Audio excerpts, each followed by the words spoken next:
Pemirsa, sulitnya mendapatkan BBM jenis biosolar subsidi kembali dikeluhkan para sopir truk di Palembang. Para sopir bahkan rela menginap di SPBU hingga mengantre sejak subuh demi mendapatkan solar untuk melanjutkan perjalanan.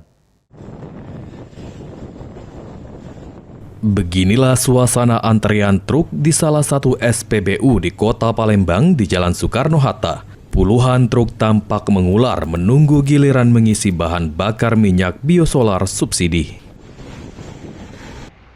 Sulitnya mendapatkan solar membuat para sopir harus menunggu selama berjam-jam. Bahkan sebagian sopir memilih menginap di SPBU karena khawatir tidak kebagian BBM.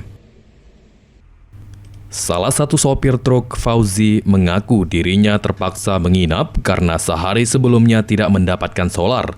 Akibat kondisi ini, pengiriman barang terpaksa ditunda sambil menunggu pasokan BBM kembali tersedia.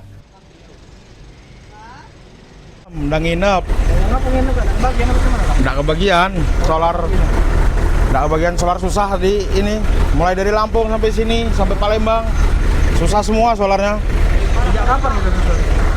Rutinitas, tiap isi solar, antri sehari, kadang nginep, kadang 2 hari. Wah sering kalau nginep, bolak-balik.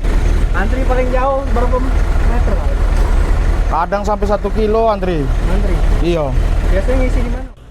Sementara itu, sopir lainnya, Hendro, mengatakan dirinya datang sejak pukul 5 pagi untuk mendapatkan antrean lebih awal. Namun hingga pukul 10 pagi, dirinya masih belum bisa mengisi solar karena mobil tangki pengangkut BBM belum tiba di SPBU.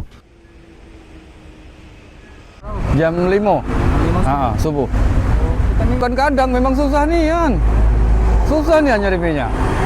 Ini sampai mana? Ini minyaknya belum datang. Solar lagi mungkin katonya sih entah di jalan, entah di mana kan. Yang jelas di sini posisi solar tidak kati, kosong. Itu. Kalau tidak mau antri dari subuh, maaf, lihat di sana antriannya sepanjang berkilo-kilo itu.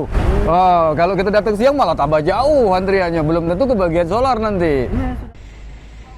Para sopir berharap pemerintah segera memberikan solusi agar antrian panjang solar subsidi tidak terus terjadi dan aktivitas distribusi barang dapat kembali lancar.